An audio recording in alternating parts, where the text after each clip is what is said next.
এবাৰ চুদিলে কিমান দিন পৰ্যন্ত ছোৱালীৰ গিদা বহল হৈ থাকে?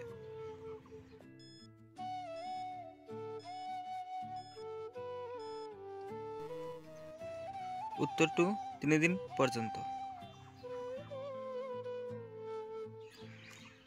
কেনেকুৱা মহিলাই পিছফালে বেছিকৈ চুদন খাব বিচাৰে?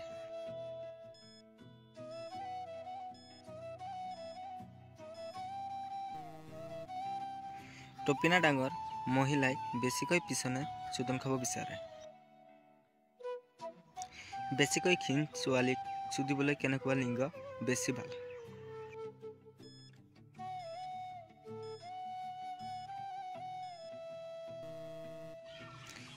উত্তৰ হৈছে ডাঙৰ লিংগ বেছি ভাল। কোনটো সময়ত ছোৱালীবিলাক মিলন কৰিবৰ বাবে 3 গুণ পৰ্যন্ত সেক্স বাঢ়ি যায়?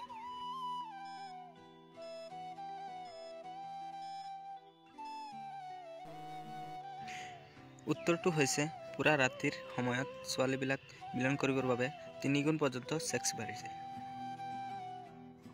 চুদাচুদিৰ সময়ত পুৰুষে কেনেকৈ মাৰিলে মহিলাই বেছিকৈ উত্তেজিত হ'ব?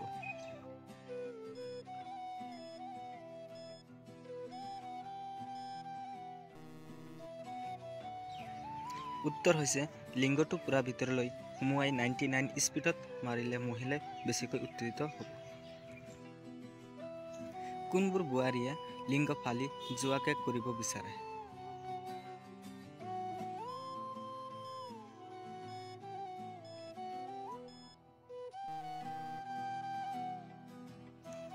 উত্তৰ হৈছে ৰেণ্ডি বোৱাৰীয়ে।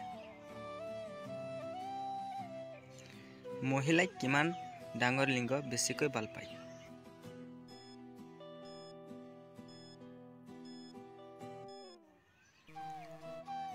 ইয়াৰ উত্তৰটো হৈছে 8 ইঞ্চিতকৈ ডাঙৰ লিংগ বেছিকৈ ভাল পায়। কেনেকুৱা ছোৱালীয়ে পিছফালে চুদিবলৈ দিয়াত বহুতো টান পায়?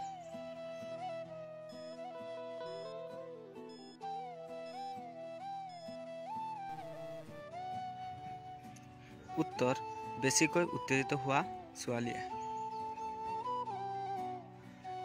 মহিলাৰ গিদাত কি তেল লগাই চুদিলে সন্তান জন্ম নহয়?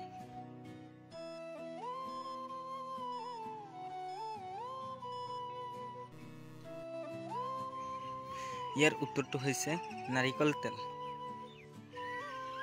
ক্ষীণ ছোৱালীক কেনেকৈ কৰিলে বেছি ভাল পায়?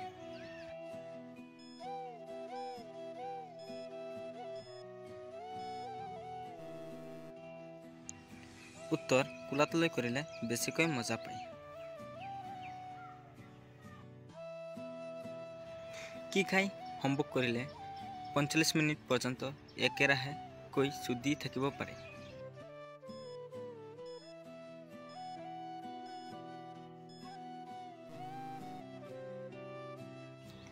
উত্তৰ হৈছে পাৱাৰ প্লাছ টেবলেট। চুদিনৰ সময়ত আমি আমাৰ সংগীজনীৰ সৈতে কেনেকুৱা কথা পতা উচিত নহয়?